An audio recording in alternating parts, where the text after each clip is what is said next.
That was just my vanilla cake mix that I made to box instructions and crumbled. Okay, now we just wanna make sure that our cake is in a nice even layer before we move on to our next step. Okay, that looks good enough. It doesn't need to be perfect. Our next step is our strawberry pie filling, and we have 2 cans of strawberry pie filling. Now you can use whatever pie filling you like. I just think strawberry is my favorite, blueberry a nice second, and we wanna make sure we get all of that goo out of our cans because that's the yummy part of this. You can make your own homemade cake, your own homemade strawberry pie filling, but I like to make things super easy and convenient. So we're just gonna make sure we get all of that yummy goo out. Ugh. Smells absolutely delicious. This is gonna be the best dessert you've ever had. And we just wanna make sure we spread that strawberry pie filling right on top of our cake. That jelly will kind of just sink into it and make it super moist and yummy. Okay, this is looking delicious already, so easy. Now for my favorite ingredient, we have our Philadelphia no-bake cheesecake. This is just from Walmart. Now, if you can't find it, you can make it yourself with some cream cheese, some powdered sugar, and some vanilla. Yes, it's that easy to make. You could make all of this completely homemade, but I like things to be a little semi-homemade. So we're just getting this entire container of cheesecake on top of that strawberry pie filling. I mean, who doesn't love cheesecake and strawberry together? And then throw in that delicious vanilla cake. We have a winner.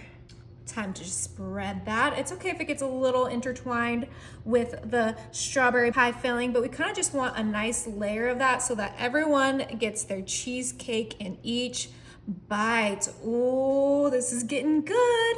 Now, this would be perfect for a summer barbecue, a kid's birthday party, a pool party, because it is just a layered, yummy, tasty dessert that can be customized easily.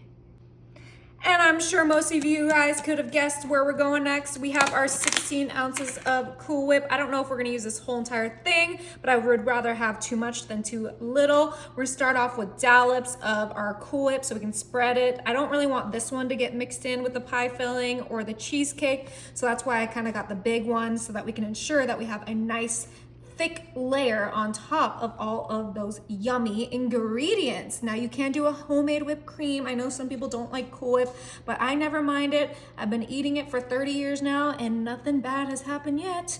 All right, so let's go ahead and get our Cool Whip nice and spread.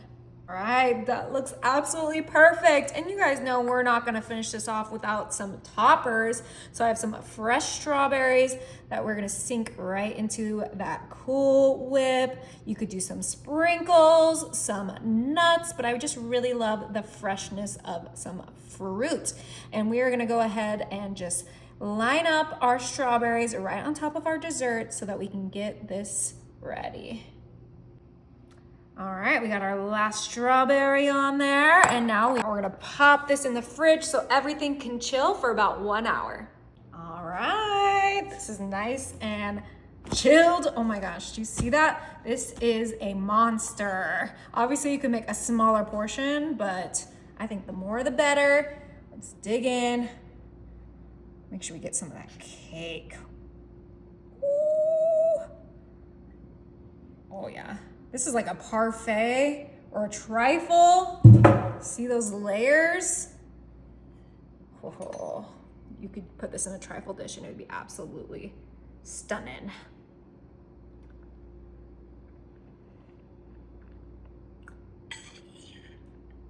Oh my goodness.